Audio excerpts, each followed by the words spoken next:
그래서 오늘 첫 번째 다뤄드릴 것은 레위기 11장부터 16장까지 내용을 가지고 정결법과 대속죄일에 관한 이야기를 다뤄드리도록 하겠습니다. 제가 지난번에 레위기를 이렇게 크게 분류를 했잖아요. 크게 분류하니까 몇 개로 나눠졌죠? 두 개로 나눴습니다. 1장부터 16장까지가 전반부고 17장부터 27장까지가 후반부인데, 그래서 전반부의 내용은 우리가 어떻게 하나님께 나아갈 수 있는가, 하나님을 어떻게 예배할 수 있는가를 다루는 부분이라고 했습니다. 그래서 가장 핵심적인 내용이 뭐라고 했어요? 제사 제도. 1장부터 7장까지가 제사 제도가 있고, 또 8장부터 10장까지는 그 제사를 주관하는 제사장에 관한 이야기가 기록이 되어 있습니다. 그리고 이제 오늘 첫 강의로 다뤄드리는 이 11장부터 16장까지는요, 그 정결법과 대속죄라 관한 내용 주제가 담겨져 있습니다. 정결법은 우리가 예배를 드리면서 하나님께 나오지만은 우리 속에 있는 거룩하지 못한 것들을 거룩하게 만들어야지 하나님께로 더 가까이 갈 수 있기 때문에 그 부분에 대한 이야기를 다룰 거고요. 대속죄일은 지금까지 모두 이야기한 그 죄와 관련된 제사와 정결법 이런 것들을 한 번에 다 정리하는 의미에서 대속죄일이라는 것이 그것을 정리하는 하나님께서 주어진 특별한 날의 개념이거든요. 기회의 개념인데 이 부분을 오늘 다뤄드리도록 하겠습니다. 그리고 이제 세 번째 강의인 17장부터 27장까지는 이제 하나님께 나아가서 어떻게 하나님과 동행하는 삶을 살 것인가, 거룩해진 백성이 어떻게 하나님이 원하는 거룩한 삶을 살 것인가, 그 부분을 다루도록 하겠습니다. 빨리빨리 진행해가지고 오늘 두 강의를 웬만하면 다 다뤄드리도록 하겠습니다. 그 전에 제가 어제 여러분에게 공유해드린 것처럼 레위기 정권을 그 주제별로, 소주제별로 제가 이렇게 탁탁 정리해가지고 PDF 파일로 공유해드렸죠. 폰트를 늘렸다 보니까 한 59페이지 정도 나온 것 같아요. 그거를 이렇게 틈틈이 한번 읽어보세요. 그러면 읽어보시면은 거기 어떤 단락마다 제가 주제를 달아놨어요. 시간이 더 많았으면 더 정확한 주제를 다룰 텐데 제가 시간이 별로 없어가지고 한 완성도는 한 70-80%밖에 안 된 것 같아요. 그걸 제가 다 읽고 내용을 파악해가지고 다 주제를 달아야 되는데 그렇게까지 시간이 없었어요. 그래서 대략적으로 주제를 달아놨습니다. 앞으로 강의 진행하면서 제가 그것도 계속 수정을 할 건데 그것을 한 2주에 한 번 정도는 레위기를 다 그런 식으로 한번 읽어주세요. 그거 갖고 PDF 파일로 갖고 있는 분들은 좀 넓은 화면에서 이렇게 보시면 되고요. PC도 없고 탭도 없고 휴대폰만 있는 분이, 게다가 노안이 있는 분들은 요청하시면은 책을 만들어 줄 겁니다. 그래서 아까 이종윤 여사님이 목사님 이거 어떻게 해야 돼요? 뭐 돈을 받아야 돼요? 말아야 돼요? 근데 최 목사님 말은 그냥 한정수령만 하고 나머지는 그냥 안 하는 게 어떠냐. 왜냐면 다 서로 이렇게 만들면 힘드니까 고민이 됩니다. 이걸 원하는 걸 다 해드려야 되는지, 돈을 받아야 되는지 말아야 되는지 이것도 잘 모르겠어요. 그래서 되도록이면은 요청하지 마시고 그냥 이왕이면은 PDF로 봐주신 것도 좋을 것 같아요. 꼭 필요한 분들만 요청을 해주세요. 그래서 12포인트로 좀 약간 큰 글씨로 해놨습니다. 자, 11장에서 15장 부분을 먼저 다루도록 하겠습니다. 말씀드린 것처럼 1장부터 10장까지는 죄인이 어떻게 하나님께 나아갈 수 있는 방법에 대해서 다뤄드렸고 그것이 곧 제사제도라는 것을 알려드렸습니다. 자, 그런데 누가 하나님 앞에 섬길 수 있는가의 문제도 좀 큰 문제입니다. 아무나 하나님께 나아갈 수 있는 건 아니가, 구약시대에는요. 거룩한 자만이 나아갈 수가 있으니까. 그래서 그 역할을 하도록 하기 위해서 백성들로 하여금 제사 드릴 수 있도록 통로가 되게 하기 위해서 하나님께서 또 제사장을 세우셨죠. 그 제사장에 관한 이야기가 8장부터 10장까지 나온다고 그랬습니다. 그리고 11장부터는요, 질문이 조금 달라져 가지고요, 예배를 드리고 나서 우리가 또 어떻게 살아갈 것인가에 대해서 그와 같은 질문을 또 하기 시작합니다. 그래서 여러분이 아셔야 될 것은, 우리가 하나님 앞에 예배할 때, 예배는 첫 번째 물리적으로 예배 시간이 있어요. 어떤 특별한 장소에서, 물리적인 장소에서, 또 어떤 특별한 시간 안에서 드리는 예배 시간이 있습니다.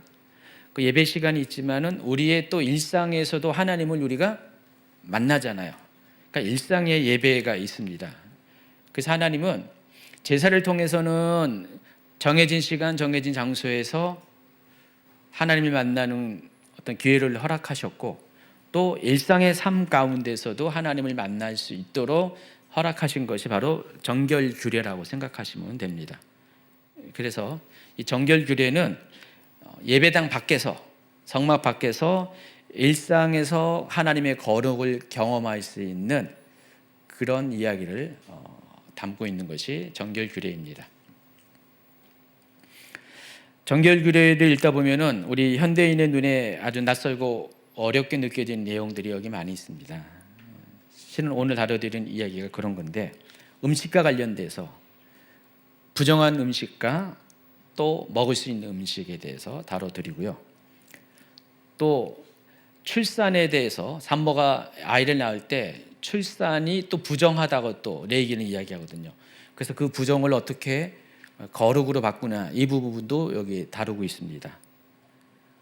또 13장, 14장으로 가면은 이 피부병에 대해서, 옛날 번역에서는 문둥병이라고 하고 최근 번역에서는 나병이라고 하는데, 실은 원어적으로 보면은 그것은 악성 피부병을 말해요. 나병을 말하는 건 아니고요, 악성 피부병을 하는데, 그 악성 피부병이 왜 문제고 왜 격리해야 되는가, 이 부분을 또 다루고요.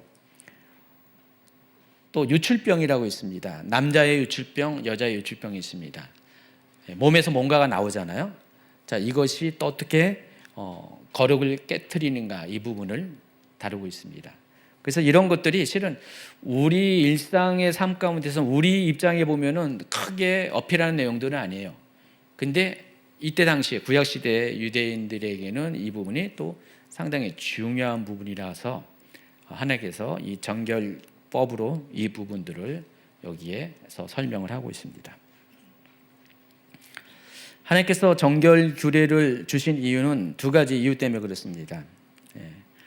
레위기에서 부정이라는 개념, 거룩하지 못하다는, 이 정하지 못하다는 개념은 도덕적으로 나쁘다는 뜻이 아니라, 이 부정을 통해서 어떻게 되냐면은 우리가 죽음에 이르게 됩니다. 부정을 해결하지 못하면 우리가 죽음에 이르게 돼 있어요. 그래서 이 부정이라는 것은 생명과 죽음의 경계에 가까워진 상태를 의미합니다. 그래서 우리가 죽지 않게끔 하기 위해서, 하나님께서 우리 안에 하나님 주신 생명을 유지하기 위해서, 그렇기 때문에 거룩을 유지해야 된다라는 의미에서 이 정결법을 다뤄드릴 거고요.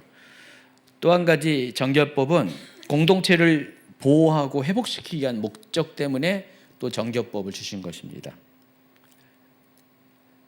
그래서 정결규례를 통해서 실제로 그 정결하지 못한 부정한 그 어떤 상황들, 어떤 전염될 수도 있죠. 이런 상황들로부터 공동체를 보호하기 위해서 이것들을 분리시키고 격리시키는 그런 목적을 가지고 하나님께서 이 정결법을 우리에게 제정해 주셨다라고 보시면 됩니다. 그래서 정결법은 율법으로 보면은 사람들을 판단하고 정죄하는 것처럼 보이지만은, 실은 하나님이 정결법을 주신 이유가 우리를 복잡하게 만들려고 주신 것이 아니라 우리를 보호하시기 위해서, 우리를 회복시키기 위해서 주시는 것이 정결법이라는 사실을 아시기 바랍니다. 그래서 정결법은 대부분 크게 두 가지로 구성이 돼요. 무엇이 옳고 그른가를 판별하는 판별법이 있고요, 두 번째는 그 정결하지 못한 상태에서 다시 돌아올 때 어떻게 그 정결을 인정해 주는가, 그 사람이 정결한 사람인가를 인정해 주는가라는 그 부분을 또 다루고 있습니다. 이게 이제 정결법입니다. 정결규례입니다. 첫 번째가 음식규례입니다. 11장에 나오는데 11장은 정결법의 첫 번째 주제로서 음식규례를 다루고 있습니다. 우리가 하루에 3번 먹죠. 참고로 저는 2번 정도 먹습니다. 근데 보통 3번을 먹잖아요. 자, 그러면 3번 먹을 때마다 만약에 우리가 이 3번에 먹는 음식 가운데서 정한 것과 부정한 것을 구별해서 우리 스스로 조심해서 먹는다면 어떻게 될까요? 누구를 기억할까요? 우리가 음식을 먹을 때마다 뭘 기억할까요? 하나님을 기억할 수 있죠. 그리고 하나님이 이것은 먹고 이거는 먹지 말라고 하는 그 하나님의 말씀을 지킴을 통해서 하나님을 우리가 인식할 수가 있는 거예요. 하나님을 계속해서 생각하고 하나님의 마음과 뜻과 또 우리에게 명령하신 것들을 계속해서 인지할 수가 있어요. 근데 만약에 이런 정결 규례가 음식과 관련된 정결 규례가 없다고 생각해 보세요. 매일 3끼를 먹지만은 하나님을 우리가 그때마다 생각을 할까요? 생각 안 할 수가 있어요. 그냥 늘상 밥을 먹는 거예요. 여러분이 밥 먹을 때마다 기도하잖아요. 음식 먹을 때마다 기도하잖아요. 그럼 여러분 하루에 최소한 몇 번을 기도하는 겁니까? 3번은 기도하잖아요. 간식 먹을 때도 기도하죠. 어떤 분은 차 마실 때도 기도하고 음식이 들어갈 때마다 기도하잖아요. 그럼 어떤 분들은 하루에 딴 건 기도 안 해도 음식 먹을 때만 기도해도 많이 하면 10번을 할 수가 있잖아요. 그렇죠? 어떤 분들은요 이렇게도 하더라고요. 밥 먹을 때 식기도를 할 때 주기도문을 또 외우더라고요. 밥 먹을 때 주기도문을 외우는 거예요. 그럼 하루에 주기도문 3번 외우잖아요. 이게 나름대로의 자기를 영혼을 위해서 밥만 먹어서 자기의 육신만 살찌는 게 아니라 밥 먹을 때 겸사겸사로 영혼까지도 살찌우는 방법을 나름대로 어떤 분들은 루틴으로 취하고 있어요. 그럼 안 한 것보다 훨씬 좋죠. 밥 먹을 때 기도 안 하면은 하나님을 여기 인식할 기회가 시간이 별로 없는데 밥을 먹으려면은 꼭 기도를 해야 되니까. 심지어 어떤 분들은 주기도문까지 해야 되니까. 그러면은 기도를 하게 되고 하나님이라는 이름도 불러야 되고 뭔가 이렇게 기도하면서 식기도만 합니까? 뭐 다른 기도도 할 수도 있고요. 또 여럿이 모여서 대표로 식기도를 하면은 더 추가된 기도도 할 수 있고요. 특히 우리 성도 중에서 무슨 강사 대접을 하잖아요. 강사 대접을 하면은 강사분이 그냥 식사 기도만 하나요? 대부분 그 식사를 섬겨주시는 그 분을 위해서 가정을 위해서 뭐 사업을 위해서 또 축복하는 기도도 하잖아요. 밥 먹는 그거를 통해서 어쨌든 우리가 하나님과 만나고 또 서로 축복을 해주는 그런 내용의 기도도 하게 됩니다. 그러면은 밥도 먹고 육신도 살찌우고 영혼도 살찌우는데 아주 일거양득이잖아요. 근데 하나님이 이것을 제도화시켰다는 거죠. 이스라엘의 삶 속에서 이스라엘 사람들에게는 음식을 먹을 때마다 음식을 먹을 것과 안 먹을 것을 가려 먹는 걸 통해서 항상 하나님의 말씀을 기억하게 하고 하나님을 인식하게 하는 그런 시스템을 만들어 놓은 거예요. 우리가 그런 식으로 생각하면은 음식 규례가 율법으로 다가오지 않습니다. 근데 만약 이건 먹지 마라, 저것만 먹어야 돼라고 생각하면은 굉장히 까다롭죠. 제가 지난 주일부터 음식을 제대로 못 먹었어요. 오늘 건강검진을 받았거든요. 제가 오랜만에 대장 내시경 검사를 받았는데 전에 받을 때는 이렇게 까다롭지 않았는데 이번에 받은 병원에서는 3일 전부터 음식을 구분해 가지고 먹을 것, 먹지 말아야 될 것. 근데 때마침 내가 이거 준비하고 있었잖아요. 준비하면서 이 생각이 나더라고요. 와, 먹을 게 없어요. 거기 보니까 뭐 잡곡, 견과류, 과일, 뭐 씨 있는 것들, 뭐 야채, 고기, 기름 아무것도 못 먹어요. 먹으라고 한 것이 흰쌀밥, 빵, 뭐 그런 거예요. 평소에 제가 살찔까봐 안 먹는 것들만 다 먹을 음식이고 건강으로 챙겼던 음식들은 다 못 먹는 음식이었어요. 이 대장 내시경 기준에 의하면은 그러다 보니까 먹을 게 없는 거예요. 저도 힘들지만 옆에서 같이 있는 식구들이 불편하더라고요. 왜냐면은 저는 못 먹는데 가족들은 또 평상시대로 먹어야 되는데, 그래서 제가 한번 밖에 뭐 하다가 나오니까 야, 아빠 나왔다. 사과도 금지 여기 음식이더라고요. 그걸 보면서 참 이스라엘 사람들은 뭐 이 정도까지는 아니겠지만 자주간 먹어야 될 거가 먹지 못해야 될 것들이 철저하게 분리가 될 때 이스라엘 사람들이 이거 지킨다는 것이 참 이거는 믿음 아니고서는 쉽지가 않다라는 것을 많이 느꼈습니다. 아주 철저하게 지키잖아요, 유대인들은요. 이걸 보면서 이 정도까지 하면서 뭘 느낄 겁니까? 어떤 분들은 왜 이런 걸 해야 돼? 하면서 율법적인 부담감을 갖고 있고 반발심을 갖고 있는 분도 있을겠죠. 근데 좀 더 하나님과 가까이 가고자 하는 그런 마음을 가진 사람들은 그 음식 하나하나를 통해서 먹을 때마다 하나님을 기억할 수밖에 없고요. 그리고 실제로 이 코셔는요, 이 음식길에서 먹을 수 있는 정한 음식인 이 코셔라는 것은요, 과학적으로도 건강에 굉장히 유익한 것들, 건강을 해치지 않는 것들로만 구성이 되어 있어요. 그러니까 하나님이 단순히 먹지 말라고 할 때 그냥 중구난방식으로 하나님 감정에 의해서 이거 먹고 이거 먹지 말라, 그게 아니라 또 철저하게 과학적으로 먹지 말아야 될 것과 먹는 것의 그 인체에 유익과 유익하지 못한 것들이 거기에도 연관이 되어 있다는 것을 알 수가 있습니다. 그래서 이 음식규를 통해서 우리는 하루에 3번 이 음식 규제를 지킬 때마다 자동적으로 3번의 거룩을 훈련을 받는 거예요. 거룩이라는 것은 분리잖아요. 정한 것과 정하지 못한 것을 구분하는 거잖아요. 그러니까 자동적으로 음식을 먹을 때마다 이 거룩을 경험하게 된다는 것입니다. 그런 개념에서 이 코쇼 규정을 이해한다면은 이거는 굉장히 우리에게 유익한 것이고 또 하나님의 마음이 담겨져 있다는 것을 알 수가 있습니다.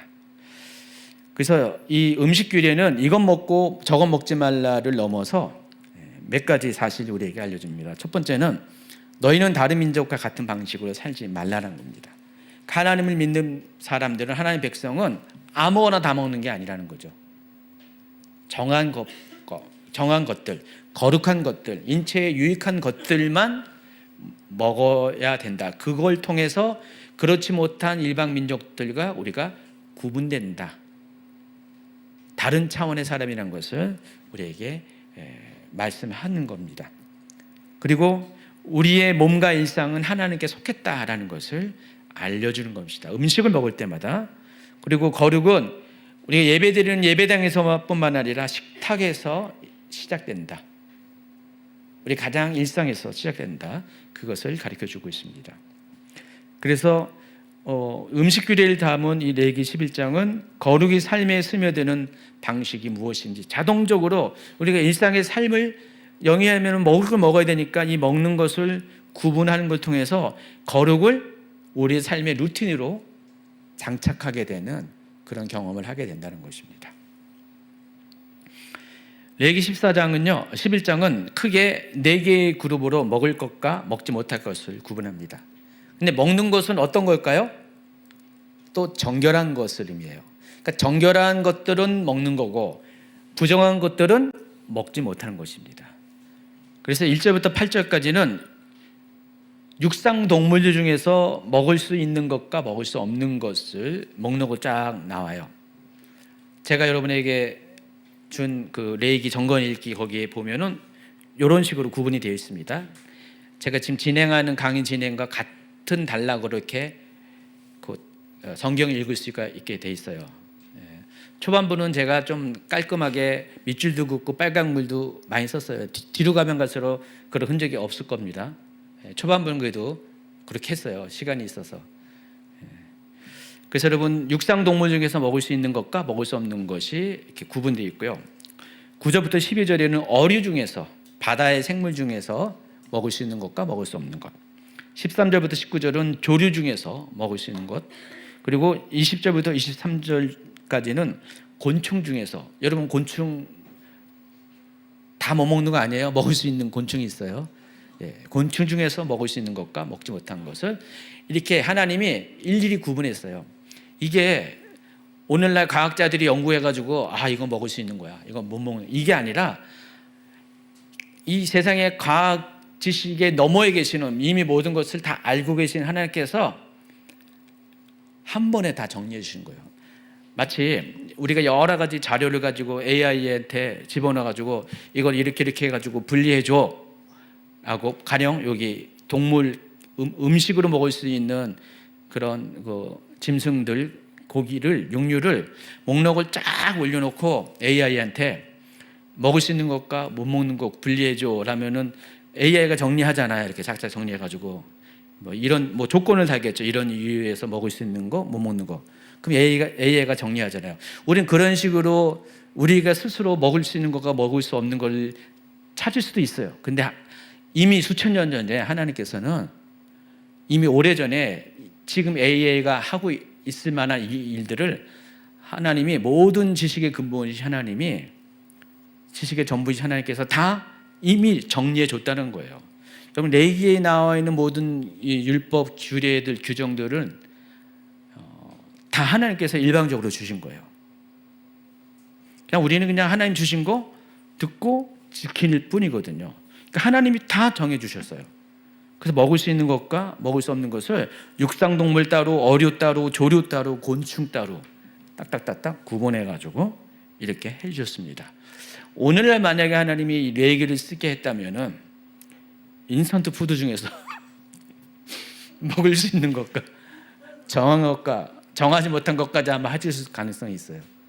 오늘날 레위기가 쓰여졌다면은.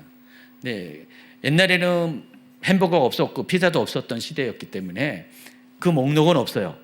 그때 당시에 그 기준에 의해서 먹을 수 있는 것과 먹을 수 없는 것. 그리고요, 여기 잘 살펴보면은 또 옆으로 빠지면 안 되는데, 안 되면은 정리, 여기 17장부터는 다음 주에 해도 돼요. 그리고 어차피 이거 나중에 아주 자세하게 또 할 거예요. 각각의 요 1절 8절을 한 주간에 할 수도 있고 또 자세하게 할 겁니다. 이 생각도 해봤어요. 지금 이 율법에 주어진 게 언제죠? 어느 장소에서, 어느 시기에, 어느 상황 가운데 이 코시오 율법에 중요해졌죠? 바로 시내 광야에 있을 때예요. 아직 이스라엘 사람들이 여기 나와 있는 모든 음식을 접할 수 있는 때가 아니었어요. 그 생각을 해보세요. 아마 이스라엘 사람들에게 무슨 어류가 여기서 무슨 얼토당토 합니까? 어류를 어떻게 구경을 해요? 육상 동물 중에서도 기껏 자기들이 기르는 소나 양이나 염소나 요런 종류겠죠. 무슨 조류, 여기서 광야 가운데서 여기 나와 있는 조류도 다 만날 수가 있는 거 아니잖아요. 그러니까 여기서 언급한 모든 동물들, 곤충까지 종류는 이스라엘이 그때 당시 율법을 받을 때 시내 광야에서 접할 수 있는 것은 극히 일부에 불과해요.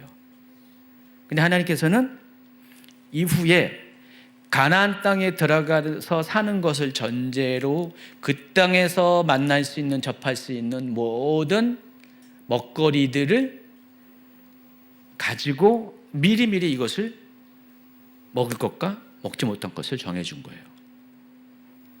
그럼 하나님은 당장 이것을 지금 당장을 위해서만 주신 것이 아니라 이스라엘 민족의 어떤 시간대의 전체를 둘러보고 다 주셨다는 사실을 알 수가 있습니다. 그래서 먹을 수 있는 것과 먹을 수 없는 것, 정한 것과 부정한 것 이렇게 구분하면서 또 한 가지 추가적으로 뒷부분에 여기서는 이렇게 24절 이하에 나옵니다. 언급은 안 했지만은 먹을 수 있는 동물일지라도, 그러니까 정결한 동물일지라도 죽은 것은 또 부정한 것이라고 이야기를 합니다. 원래 살아있는 것 중에서 정한 것과 부정한 것이 있는데, 비록 정한 동물이라도 정한 다른 어류라도 죽은 것은 다 부정한 거라는 겁니다. 물론 어류에게는 없어요. 여기서 그 동물 중에서, 지상 동물 중에서, 육지 동물 중에서만 죽은 것을 부정하다고 얘기합니다. 그런 식으로 11장은 이렇게 이 음식 규례를 규정하고 있습니다. 자, 12장으로 넘어가면은요, 여인의 출산과 관련된 정결법이 등장합니다. 근데 여러분이 이 12장을 잘 읽어보면은 애 낳는 게 부정한 거구나, 그렇게 이해할 수가 있어요. 애 낳는 게 안 좋은 건가요? 부정한, 거룩하지 못한 건가요? 꼭 그런 건 아니잖아요. 애 낳는 것은 굉장히 하나님 앞에서나 우리에게도 굉장히 그거는 축복이고요. 생명이잖아요. 생명이 태어나는 거잖아요. 근데 왜 출산과 관련돼서 왜 정결법이 등장하냐면은 출산 과정에서 나오는 피와 관련돼 있습니다. 분비물과 몸의 변화와가 관련돼 있습니다. 특히 피가 주목이 되는 겁니다. 그러니까 생명의 탄생과 동시에 피가 굉장히 주목을 받게 된다는 것입니다. 피는 또 생명을 의미해요. 그렇지만은 생명을 의미하는 이 피가 더러워지면은 또 거룩이 훼손이 되는 거기 때문에, 그래서 출산을 할 때 그 거룩이 훼손되지 않도록, 그 생명이 훼손되지 않도록 일종의 하나님께서 보호법으로 이 정결법을 주신 거예요. 보통 아들을 낳을 때는 7일 동안 부정하다고 나와 있습니다. 12장에 보면은 딸을 낳을 때는 2주를 부정하다고 합니다. 그러면 아들이건 딸이건 간에 애 낳는 것이 부정한 거잖아요. 근데 그 부정하다고 말한 이유는 바로 피와 관련돼서, 그래서 요 기간 동안은 7일 동안은 14일 동안은 거룩을 보존할 수 있도록 조치를 취할 것을 명령하는 겁니다. 그러니까 7일 동안은, 만약에 7일 동안 움직이게 되면은 부정한 거니까 절대로 움직이지 말라 라고 하고, 거기에다 그걸 끝난 게 아니라 아들의 경우는 33일, 그러니까 7일이 지난 다음에 33일 동안을 아직 정결 기간이 차지 않았어요. 그러니까 부정한 기간이 7일이에요. 부정한 기간 7일 지나면은 8일째부터는 이제 정결한 쪽으로 부정은 아니에요. 부정은 아닌데 요 또 정결한 기간으로 가는 또 유예 기간이 33일이에요. 그래서 토탈 40일이 지나야지 이제는 완전히 이제 정결한 존재가 되는 거예요. 산모도 그렇고 아기도 그렇고요. 그래서 아기를 낳아서 40일 동안은 문 밖에 나오면 안 되죠. 우리는 얼마큼 걸리나요, 요즘? 엊그저께 지난주에 아기가 2명이나 태어났잖아요, 교회에.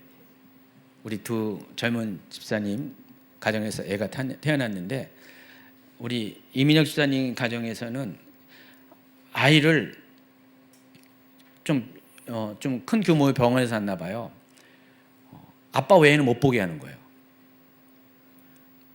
그래서 가족들도 그냥 사진과 동영상으로 봐요.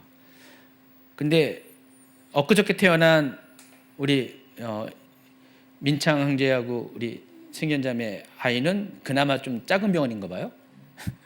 부모님이 가가지고 너머에 있는 유리 너머에 있는 아이 보고 막 사진도 찍고 동영상도 찍어가지고 올렸는데, 근데 첫 번째 케이스를 물어보니까 산후조리원까지도 못 본대요. 여기서 이제 퇴원을 하고 산후조리원도 가면은 따져보니까 한 3, 4주 걸리더라고요. 3, 4주 동안 이제 부모님 외에는 아이를 접근을 못 하는 거예요. 왜 그럴까요? 뭐 때문에 그럴까요? 감염 위험 때문에 그런 거예요. 오늘날도 이렇게 하잖아요. 근데 옛날에는 어때요? 우리 옛날에 이렇게 과학이 발달하기 전에 옛날에는 뭐 그냥 태어난 지 하루만 해도 뭐 다 뭐 애 태어나면 막 애를 보러 가고 막 그랬잖아요. 근데 애한테도 그렇지만은 산모한테, 특히 산모한테도 이게 좀 안 좋을 수가 있잖아요. 근데 하나님은요 아주 그냥 요즘 시보다 더 철저해. 무려 40일. 이건 아들의 경우고 딸은 80일. 80일 동안은 못 보는 거예요. 손주 손녀를 못 보는 거예요. 조카를 못 보는 거예요. 40일, 80일 동안은. 하나님이 이렇게까지 하는 것을 보면서 뭘 생각해요? 하나님의 보호를 생각해야 정상이 아닐까요? 하나님이 정말로 처음에 7일하고 14일은 부정하다고 이야기했지만은 나머지 전체 기간을 다 따져보면은 정말 하나님께서 이 생명을 보호하고 출산한 산모를 보호하는 그 하나님의 마음이 담겨져 있다는 것을 알 수가 있어요. 세상에 어느 종교의 어느 신이 이런 것까지 할까요?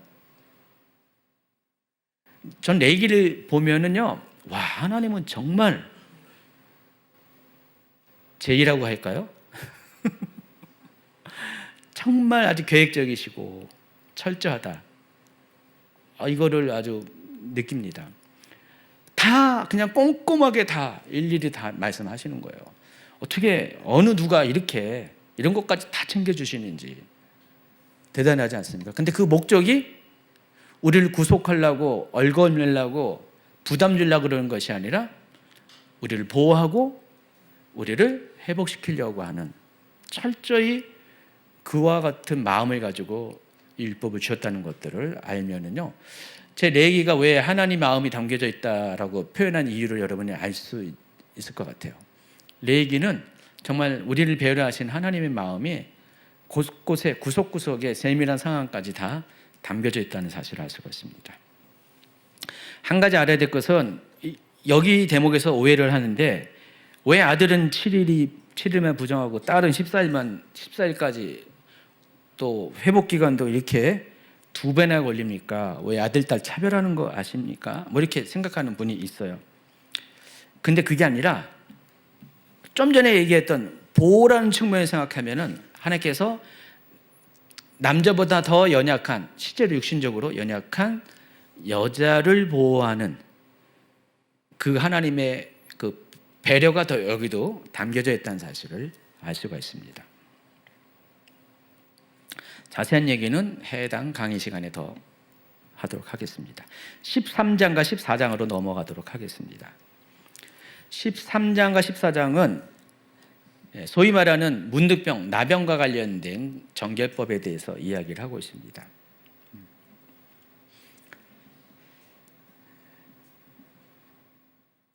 이전에 한글 개역 한글에서는 문둥병이라고 했고요. 또 개역 개정에서는 나병이라고 했는데, 자, 이것을 히브리어 원어로 보면은요, 이거 짜라트라는 단어를 사용하는데, 이 짜라트라는 것은요, 어떤 특정한 병명을 말하는 것이 아니라 진단 범위, 카테고리라고 아시죠?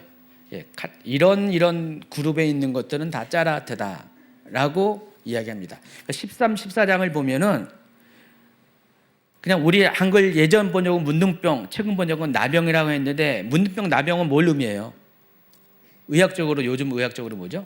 한센시병이잖아요. 그 한센시병이라는 특정한 병만을 이야기하는 것이 아니라 이 짜라트란 단어는 여기 보면은 악성 피부병, 비롯해서 의복에 나는 곰팡이 있죠. 의복에 뭐가 곰팡이 끼고 집에 곰팡이 끼잖아요. 그것까지 다 합쳐서 통과라는 의미예요. 또 피부병 중에서도 여기 소개하는 여러분 이렇게 흰 반점, 살이 패이거나 돋아나는 것, 털색이 변하는 것, 또 생살이 올라오는 것, 악성 종기, 화상으로 인한 얼룩들, 백선이라고 불리는 것들, 헌대라고도 표현하는데 이런 모든 것들이 다 짜라트라는 겁니다. 한센시병만 말하는 것이 아니라 이런 넓은 범위의 피부와 관련돼서 일반적인 쉽게 아물 수 있는 그런 것들이 아니라 잘 아물지도 않고 전염성도 강한 것들, 이런 것을 통틀어서 짜라트라고 합니다. 곰팡이도 전염성이 강하잖아요. 이게 전체가 짜라트예요. 그러니까 문둥병, 나병이라는 번역은 좀 잘못된 거예요. 그래서 새 번역에 보면은 이걸 가리켜서 악성 피부병으로 번역을 합니다. 그게 짜라트입니다. 일반 피부병이 아니라 악성 피부병. 그래서 레위기 13장 1절부터 46절은 이것이 신체에 난 피부병 중에서 이런 것들이 악성 피부병인지 아닌지를 판별하는 것들을 이게 쫙 길게 설명을 하고 있습니다. 엄청난 46절에 걸쳐서 길게 이런 것은 짜라트다, 이런 것은 짜라트다, 악성 피부병이다, 악성 피부병이다, 이것을 이렇게 열거를 하고 있습니다. 그리고 13장 47절부터 59절은 의복에 발생한 짜라트를 또 이야기합니다. 의복에 발생한 곰팡이를 이야기합니다. 털옷과 베옷에 핀 곰팡이, 가죽에 생긴 곰팡이를 분리해가지고 또 설명을 합니다. 그리고 14장 33절부터 57절에는요, 가옥에, 건물에, 집에 핀 곰팡이가 이게 짜라트인지 아닌지를 분별하는 그 분별법을 소개를 하고 있습니다. 그래서 이 짜라트는요, 레위기에서 이 짜라트는 죽음에 이르게 하는 어떤 징후를 의미합니다. 이 짜라트가 발생했다면은 이걸 통해서 사람이 깊은 병에 들고 또 죽음과 가까운, 아까 제가 뭐라고 했어요? 정결법은 생명과 죽음의 경계선에 있는 사람들에게 죽음이 아니라 생명으로 갈 수 있도록 도와주기 위해서 이것을 판별하고 또 괜찮아지면은 이제는 너희는 살아났다라는 것을 확인해 주는 것이 정결규례라고 했잖아요. 그래서 이 짜라트를 판별함을 통해서 너 위험해, 너 조심해, 너 이거는 일반 피부병이 아니라 악성 피부병이야. 그래서 이제 실질적인 조치가 격리를 하잖아요. 부정을 선언하고 격리를 하잖아요. 치료법은 나와 있지 않아요. 여기는요. 레위기에서는요, 치료법은 나와 있지 않고요, 진단법만 나와 있어요. 이게 짜라트냐 아니냐 그거만 이야기를 하고 있어요. 치료는 누가 합니까? 의사가 하잖아요. 근데 진단도 원래 의사가 해야 되는데 이 짜라트 경우는 진단을 의사가 하는 게 아니라 누가 합니까? 제사장이 합니다. 그런 이유가 이 짜라트는 또 죄와 연관된 것이에요. 여러분 성경에서 특히 구약성경에서 누룩은 뭘 상징합니까? 죄를 상징하잖아요. 죄의 속성과 많이 닮아 있습니다. 그래서 23장에 다룰 무교절 같은 경우도 바로 곰팡이를 없이 하는 절기잖아요. 그것은 뭐예요? 죄를 없이 하는 절기입니다. 그래서 짜라트가 발생하면은 피부가 생명력을 잃어가고 옷가집이 썩고 무너지게 됩니다. 그것을 나타내는 전조예요. 그래서 이런 것들은 다 부정한 것이고 이것을 회복하기 위해서, 이것을 먼저는 분별하고 이것을 회복하기 위해서 하나님께서 어떻게 할 것을 명령한 내용들이 기록된 것이 레위기 13장, 14장의 정결법입니다. 아까 말씀드린 것처럼 악성 피부병의 진단자는 의사가 아니라 제사장입니다. 동시에 제사장은 치료자가 아니라 진단자일 뿐입니다. 그리고 조치법 중에 하나가 격리를 합니다. 이거 부정하다고 딱 선언하면 그때부터 격리가 들어가요. 격리는 너 짜라트 걸렸으니까 문제가 많아서 버리려고 하는 것이 아니라 살리기 위해서 그런 겁니다. 그 사람을 격리함으로써 또 그 옷과 그 집을 격리함으로써 목적 자체가 회복을 위해서, 전제가 회복을 위해서 격리를 하는 것입니다. 동시에 공동체를 보호하기 위한 것입니다. 왜냐하면 이 짜라트는 일반 피부병과 달리 전염성이 좀 강하거든요. 곰팡이가 전염성이 강한 것처럼. 그래서 공동체를 지키고 그 사람도 돌보기 위한 분리의 목적을 가지고 이런 정교법을 말씀하십니다. 옷과 집의 곰팡이까지 다루는 것은 이 거룩이 개인의 몸만이 아니라 그 개인이 살고 있는 집과 그 개인이 입고 있는 옷까지도 확장해서 우리 일상의 삶이 다 이 거룩을 유지해야 된다. 거룩의 질서 안에 들어가 있어야 된다는 것을 이야기합니다. 살펴보세요. 아까 11장에 먹는 거 나왔죠. 여기 13, 14장에는 입는 것과 거주하는 것. 인간의 삶에 있어 가장 중요한 게 의식주잖아요. 인간 자체, 그리고 인간의 삶을 영위하는 의식주. 이거를 지금 다 다루고 있어요. 정결법에. 이해하시겠죠? 예. 근데 한 가지 더 중요한 사실은요. 내 얘기는 격리로 끝나는 것이 아니라 정결 예식을 통해서 짜라트 걸렸다가 다시 회복된 사람이 공동체로 돌아올 수 있는 길을 마련합니다. 이 사람이 짜라트 걸렸다라는 것을 제사장이 진단한다고 했죠. 근데 이 사람이 이제 더 이상 짜라트에서 이제는 치료받고 회복되었다라는 것도 진단하는 사람도 똑같이 제사장이에요. 제사장은 예배와 관련돼서 거룩을 지켜내는 사람, 거룩의 통로자, 거룩의 인도자가 된 것처럼 일상 백성들의 삶 가운데서도 똑같이 제사장은 이 거룩을 다 책임진 사람입니다. 예전에 제가 이스라엘 처음 갔을 때, 오래전 얘기입니다. 어느 지방의 어느 호텔에서 아침 식사를 하는데 딱 들어갔는데 입구에 종교인 알죠? 검은 모자에다가 검은 옷 입고 있는 정통 하시딘 유대인이 거기 앉아 있더라고요. 거기서 밥 먹는 줄 알았어요. 저는요. 손님인 줄 알았는데 우리가 이제 아침 조식을 먹다가 우리 일행 중에 누군가가 누룽지였나 뭐였나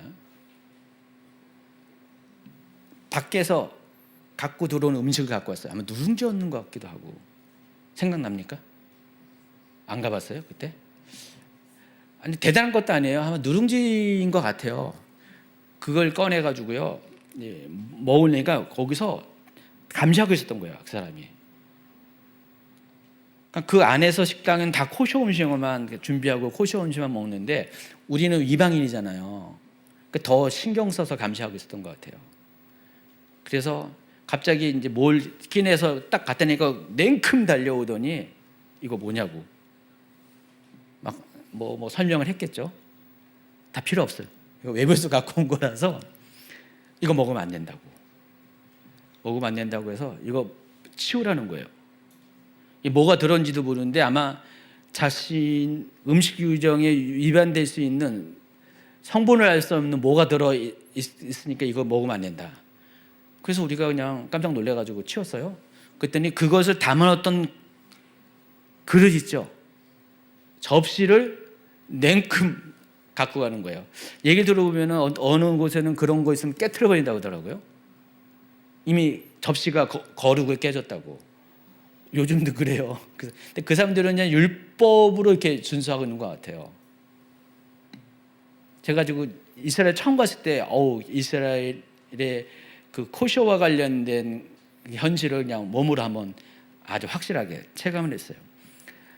예루살렘 쪽이나 대도시 쪽에서는 그런 일이 별로 없었는데 지방으로 가니까 굉장히 보수적이다 보니까 아예 그냥 그 감시인들이 있을 정도로, 거기는 외국인이 많지 않아서 그런 것 같아요. 근데 뭔 얘기하다가 이거 했죠? 옆으로 세면 안 되는데. 예. 사주간 14장에서는 이 정결 예식을 통해서 다시 제사장 얘기하다 그랬죠.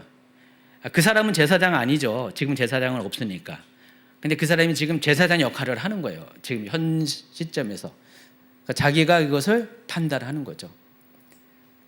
그래서 옳고 정한 것과 정하지 못한 것을 구분하는, 판별하는 역할도 하지만은, 또 우리가 반대로 생각하면은 사람들이 막 손가락질 할 수 있잖아요. 만약에 나병 걸린 사람, 문득병 걸린 사람이 막 있으면은 사람들이 나병 걸렸으니까 뭐 가까이 가지도 않고요. 옛날에 성경에 보면은 가까이 가지 못하고 막 피해 다니고 격리돼서 살고 그랬는데, 제사장한테 가서 보여가지고 자기가 나병이 나은 것을 제사장이 이 사람 나병에서 나았습니다라고 선언을 해버리면 어떻게 됩니까?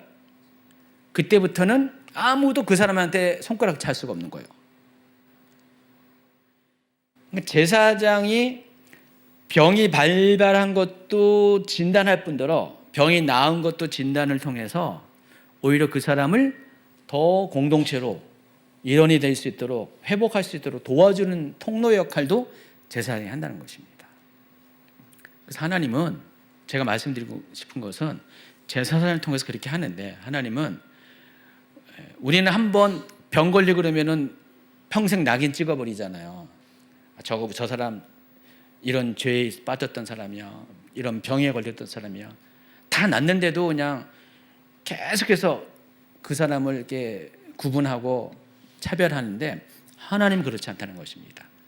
병에 걸릴 때는 확실하게 격리하고 조치하지만은 나을 때도 또 확실하게 보증을 해주시는 분이 하나님인 사실을 아시고 있습니다. 자, 그래서 14장에는 아까 뒷부분에는 가옥에 관한 짜라투 규정이 나와 있는데, 14장 그 전반부 1절부터 32절은 이 짜라투에서 회복된 사람들을 어떻게 진단하고, 그리고 그 사람이 공동체에서 일원으로 돌아올 수 있도록 어떻게 도와주는지, 특히 제사 부분까지 다루고 있습니다. 짜라투에서 회복된 사람들이 정결을 확인하기 위해서 하나님 앞에 어떻게 제사를 드려야 된다. 왜 제사가 들어가냐면은 이것은 죄와 관련된 인식이 있기 때문에 그런 거예요. 물론 나병 걸렸다고 저 사람 죄인이다, 그건 아니에요. 그렇지만은 나병 자체가 죄와 연관된 인식을 갖고 있기 때문에, 그래서 그 몸이 치료가 받았다 할지라도 제사를 드리지 않으면은 최종적으로 정결한 자라는 인정을 받지 못하는 거예요.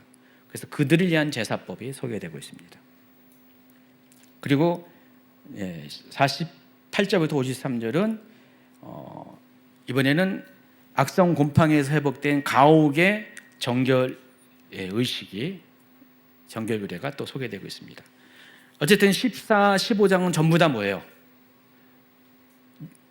이 짜라투와 관련된, 그것이 사람의 피부인지 옷이든지 가옥이든지 이 짜라투를 판별하고, 짜라투에서 이제는 다 회복이 된 것들을 어떻게 우리가 정결하다고 선언하고 또 인정해 주는가, 이 모든 과정들을 제사법까지 연결해 가지고 소개를 하고 있습니다. 자, 레위기 27장인데 딱 중간에, 레위기 딱 중간에 이 짜라투에 대한 규정이 있어요. 절수도 만만치 않습니다. 13장이 59절까지 있고요. 14장이 53절까지가 있네요. 더 있나?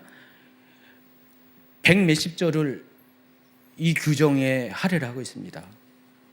여러분, 성경에서 많은 비중을 들여가지고 설명하고 또 수록한 내용들은요, 중요하기 때문에 그래요. 우리 인간의 기준, 저게 뭐가 중요해? 라고 하는데, 하나님 기준에서는 굉장히 중요한 것이기 때문에 그것도 정중앙에 이렇게 있잖아요.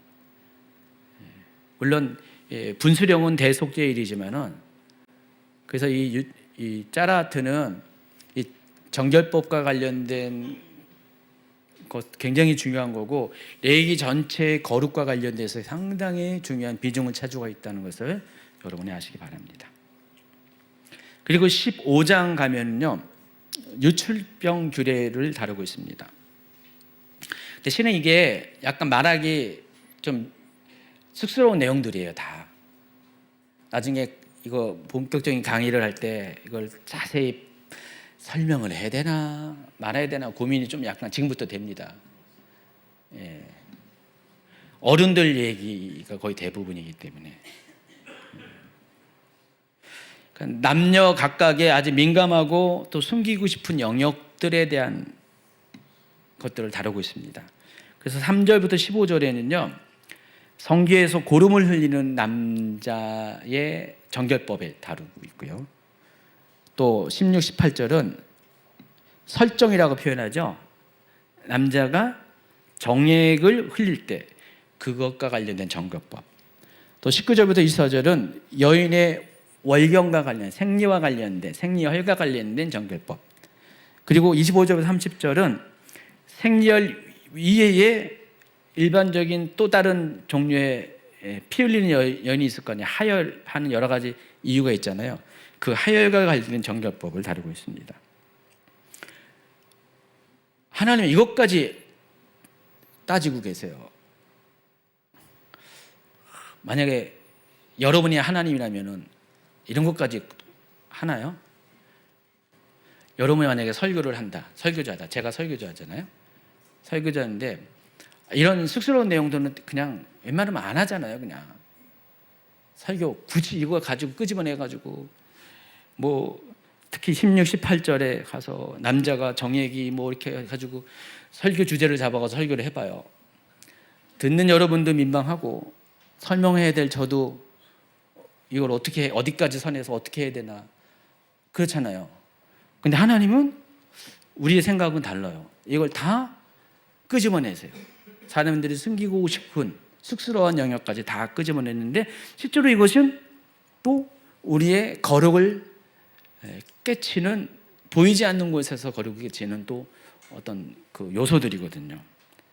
그래서 하나님은 겉으로 보이는 경건만이 아니라 뭐 음식이나 의식주와 관련된 것이나 또 뭐 피와 관련된 것들은 이제 다 겉으로 드러나잖아요. 근데 이건 겉으로 드러나는 것이 아니기 때문에 이거는 숨길 수가 있는 건데도 그럼에도 불구하고 양지로 끌어 드러내서 거기까지도 우리가 거룩하기를 원하시는 그런 하나님의 마음이 담겨져 있다는 것입니다. 결론적으로 레위기 11장 10부터 15장 정결규례를 다루는 이 단락은요, 거룩은 예배당뿐만이 아니라 식탁과 가정과 질병과 관계의 상처, 삶의 공간까지 전부를 하나님의 영역으로 바꾸는 것이 거룩이다라는 것을 알려주고 있습니다. 동시에 이 정결규례는 사람을 죄인으로 몰아붙이는 장이 아니라 인간의 유한함을 기억하게 하고 공동체를 보호하며 회복의 길을 열어주는 하나님의 거룩한 은혜의 장치다라는 것을 우리가 이해하셔야 됩니다. 자, 16장으로 넘어갑니다. 어차피 오늘은 요 한 강의밖에 못 하겠네요. 뭐 저는 땡큐고요. 왜 땡큐인지 아시죠?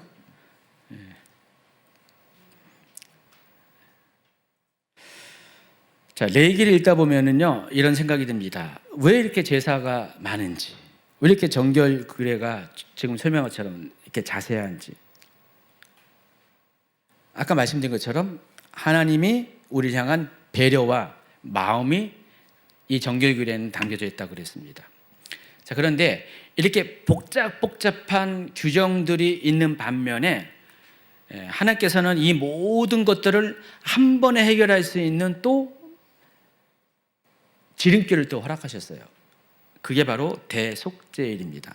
레위기 16장에 나오는 대속죄일입니다. 레위기 16장에는요 대속죄의 규례가 이렇게 구분돼서 나와 있는데, 첫 번째 1절부터 10절까지는 대속죄일 제사의 규례의 어떤 총체적인 이야기를 담고 있습니다. 지성소 출입하는 것들, 대속죄일 제사를 드릴 때 제물을 어떻게 준비하는지, 제사를 어떻게 해야 되는지, 진행하는지, 이런 어떤 총론적인 얘기가 10절까지 나와 있고요. 11절부터 28절까지는 제사를 집중적으로 이야기합니다. 제사 규례를 집중적으로 이야기합니다. 대속죄일 규례 중에서 가장 중요한 것이 이 부분입니다. 요 단락인데, 여기는 제사장을 위한 속죄제, 또 이스라엘 회중을 위한 속죄제, 이 대속죄일은 핵심은 번제가 아니라 속죄제예요. 속죄제. 속죄제가 어떤 것이라고 말씀드렸습니까? 영어 표현에 sin offering이라고 했잖아요. 우리가 알고 있는 일반적인 모든 죄를 다 통념적으로, 통괄적으로, 일괄적으로 이렇게 표현해서 그 죄들을 이렇게 대속하는 것, 씻김받는 목적으로 드리는 그 제사가 속죄제라고 했잖아요. 대속죄일은 바로 그것을 1년에 단 한 번 하루를 날짜를 정해가지고 우리가 매번 드리는 이 제사를 이 대속죄일에 한 번으로 끝내는 거예요. 그런 의미를 담고 있습니다. 사람이 다 제각기 드렸던 것들을 이제는 공동체적으로 한 번의 드림으로 인해서 그 모든 죄들을 이렇게 속량을 받는 겁니다. 그런 특별히 정해진 날입니다. 그리고 여기에서 중요한 게 아세셀 염소를 추방하는 사건이 여기 나옵니다. 좀 이따 설명을 할 겁니다. 나중에는 더 추가적으로 설명할 거고요. 그리고 대제사장과 회중을 위한 번제, 아까 속죄제였다면 이제 번제를 어떻게 드리는가, 이런 부분을 다루고 있습니다. 자, 대속죄일이 왜 필요한가? 밑으로 내려가면요, 레위기는 죄는 개인의 마음 속에서만 끝나지 않고 죄는 하나님과의 관계를 깨뜨릴 뿐만 아니라 공동체와 성소까지 더럽히는 그런 흔적을 남기게 됩니다. 제사도 계속 반복되고 정결그래도 필요하는데 현실적으로는 계속해서 우리는 죄의 문제가 완전히 해결되지가 않습니다. 대속죄일은 바로 그것을 해결하는 겁니다. 그래서 우리가 평소에 청소를 하잖아요. 집 청소를 하잖아요. 그러다가 어느 날 딱 한 번 정해가지고요, 대청소하는 날이 있죠. 여러분 그런 날이 없습니까? 1년에 한 번도 없습니까? 그런 날이 안 오죠, 잘. 근데 옛날에는 막 그런 날이 있었어요. 대청소하는 날이 있었어요. 어떤 집은, 부지런한 집은, 아빠가 유별난 집은 한 달에 한 번. 막 저도 옛날 어릴 때 막 그런 것 같아요. 그냥 필요 없어요. 그냥 다 아빠가 하라는 대로 다 하는 거예요. 그래가지고 그냥 그날은 다 그냥 집에 있는 물건을 다 드러내고 뭐 해가지고 다 청소하는 날이 있습니다. 대청소. 학교 다닐 때도 옛날에 그런 것 같은데 요즘 학교는 애들이 청소 안 하죠. 해요? 요즘 학교? 잘 모르겠어요. 요즘 학교는 애들이 학교 청소하는지 모르겠는데 옛날에는 다 학생들이 다 청소했잖아요. 그래서 그때 어땠습니까? 그때 청소할 수 있도록 청소도구 뭐 이렇게 걸레 만들어 와라 뭐 해가지고 몇 개 만들어 와라 해가지고 총채 갖고 와라 뭐 해가지고 그냥 학급을 완전히 그냥 쥐잡듯이 다 뒤집어 놓고 하는 그 대청소일. 대청소하면 어떻습니까? 조금은 낫잖아요. 제가 보니까 우리 교회 성도님들이 언제 대청소하냐면은 신방 받을 때. 제가 알았어요. 신방 받을 때 어떤 분들은 청소하기 싫어가지고 신방을 안 받는 거예요. 그런 분도 실제로 있어요. 어떤 분은 일주일을 청소하더라고요. 신방 받으려고. 그 제가 가면 어우 집이 정리가 잘 됐어요. 깨끗해요. 그러면은 이제 뒤에서 이제 어느 남편은 꽁시락꽁시락 하면서 목사님이 왔기 때문에 이렇게 덕분에 이렇게 깨끗하게 된다고 신방을 자주 가야겠어요. 앞으로 한 달에 한 번씩 갈까요? 그럼 집안이 깨끗해질 거예요. 대속죄일은 그와 같은 개념입니다. 1년에 한 번, 1년 동안 쌓인 죄와 부정의 모든 먼지들을 하나님 앞에서 대청소하는 날이 대속죄일이라는 것입니다. 물론 이날 다 씻는다고 해서 다 죄의 문제가 해결되는 건 아니죠. 그렇지만은 그동안 밀려있는 숙제를 해결한 느낌은 받아요. 근데 시간이 지나면 또 먼지가 또 쌓이죠. 쌓이고 또 쌓이고 쌓이죠. 그래서 옛날에 구약의 제사로서는 대속죄일의 제사로서도 이것이 다 해결될 수 없는 것을 예수님께서 단 한 번에 드리는 대속죄일 어린 양이 되어서, 여기서는 이제 염소겠죠? 되어서 한 번의 희생물이 되어가지고 더 이상의 제사가 필요 없는 그런 시대를 만들어 놓으셨습니다. 그래서 예수님은 대제사장으로서 또 대속죄일의 희생제물이 되신 거예요. 그러니까 대제사장은 대제사장은 뭐 평소에도 이것저것 하지만 일반적인 제사를 집례하는 사람들은 대부분 그냥 일반 제사장이에요. 근데 대제사장이 아주 중요한 역할이 하루에 뭐 상번제를 드리기 위해서 지성소에도 뭐 들어가지만은 대속죄일 대제사장이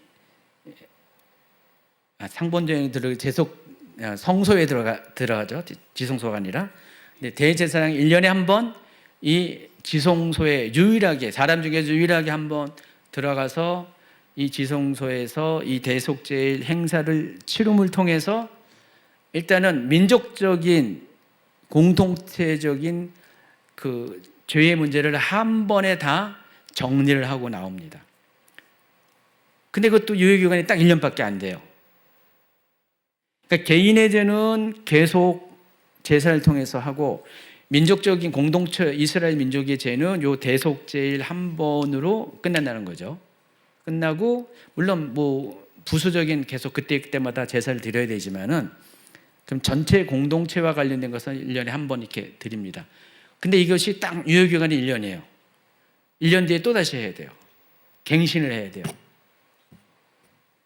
그렇지만 예수님이 오신 이후로는 갱신이 없는 단 한 번의 제물을 통해서 대속죄일을 완성을 시켜버린 거죠.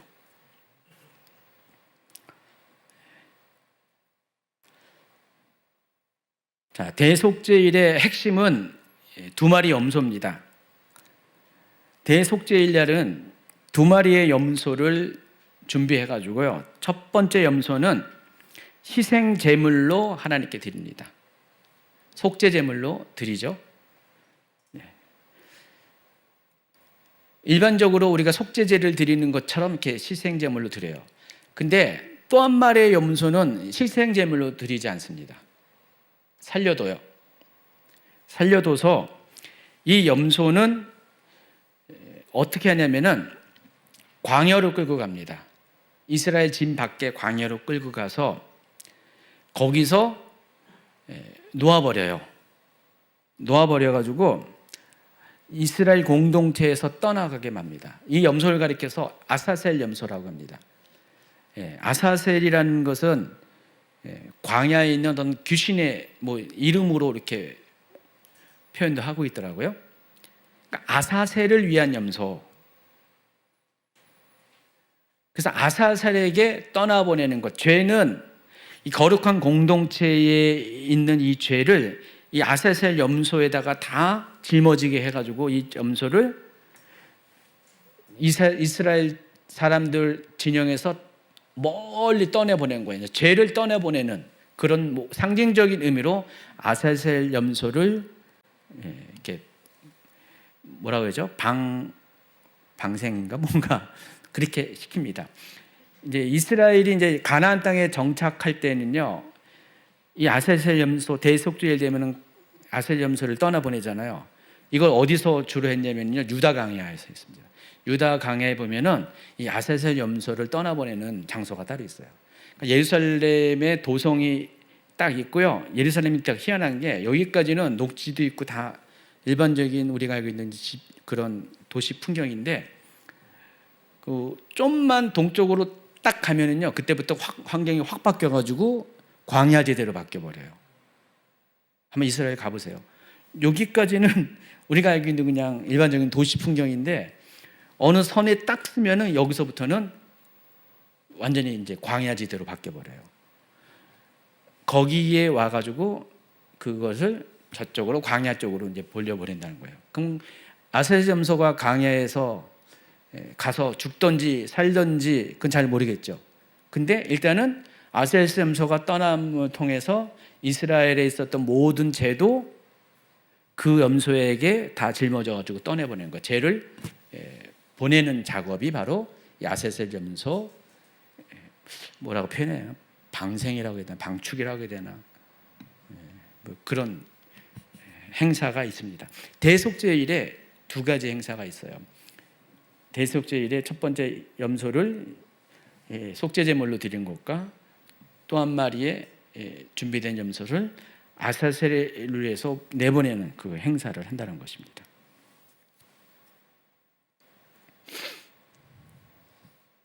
그래서 이 대속죄일은요, 하나님의 성품을 아주 뚜렷이 보여줍니다. 하나님은 거룩하시기 때문에 죄를 심각하게 다루시면서 동시에 은혜로우셔서 죄인을 회복시키잖아요. 그래서 이 대속죄일은요, 이 같은 하나님의 성품은 잘 우리에게 알려주는 겁니다. 하나님이 원하는 것은 심판이 아니라 회복을 원하는 거예요. 그래서 일단은 대제사장이 1년에 한 번 지성소에 희생제물의 피를 갖고 들어감을 통해서 하나님 앞에 속죄를 고하고, 또 아예 죄 자체가 우리에게 남겨지지 않도록 아세셀 염소를 방생함을 통해서 죄를 완전히 멀리하는 어떤 상징적인 이 의식을 통해서 하나님은 우리가 죄에 대한 속죄도 원하지만은 죄를 또 멀리하는 것도 하나님이 원하는 것을 알게 됩니다. 대속죄일은 하나님이 이렇게 하라고 지킨 거, 말씀하셔 지키는 거거든요. 하나님이 이렇게 하라고 이렇게 말씀하신 것은 결국은 하나님은 이렇게 하면은 이렇게 하는 목적대로 하나님께서 이렇게 너희 죄를 속죄할 뿐만 아니라 너희 죄를, 너희 민족의 죄를 멀리 떠나보내겠다라는 그런 약속이기도 하다는 것입니다. 그래서 이날은 우리 모두를 살리는 날이에요. 대속죄일은요, 우리를 살리는 날이에요. 예수님이 대속죄일에 희생제물로 돌아가셨잖아요. 그래서 어떤 사람은 예수님이 우리를 대신해서 심판을 받았다고 얘기합니다. 이것도 맞아요. 맞지만은 그러나 하나님 궁극적인 목적은 뭐예요? 죄는 심판을 받게 하고 우리는 살리고 회복시키려고 하는 목적이, 궁극적인 목적이 바로 그 대속죄일의 개념이라는 것을 아시기 바랍니다. 자, 레위기 13장부터 11장부터 16장까지를 오늘 다뤄드렸습니다. 오늘 정결법과 그 정결법의 가장 그 정점이 되는 대속죄일에 관한 규정을 다뤄드렸고요. 오늘 다뤄드린 것은 그냥 대략적인 것만 이야기합니다. 그냥 흐름만 이야기하는 거고, 나중에 본 강의에 들어가면은 아주 세밀하게 다뤄드릴 것입니다. 그때는 이제 성경 구절을 다 끄집어내 가지고 레위기뿐만 아니라 관련된 다른 성경 구절도, 참고 성경도 끄집어내 가지고 이것들이 더 의미가 어떤 것인지, 또 여러분이 궁금해하는 그 질문들에 대한 답들도 같이 이렇게 알려드리도록 하겠습니다. 자, 오늘 여기까지 마치고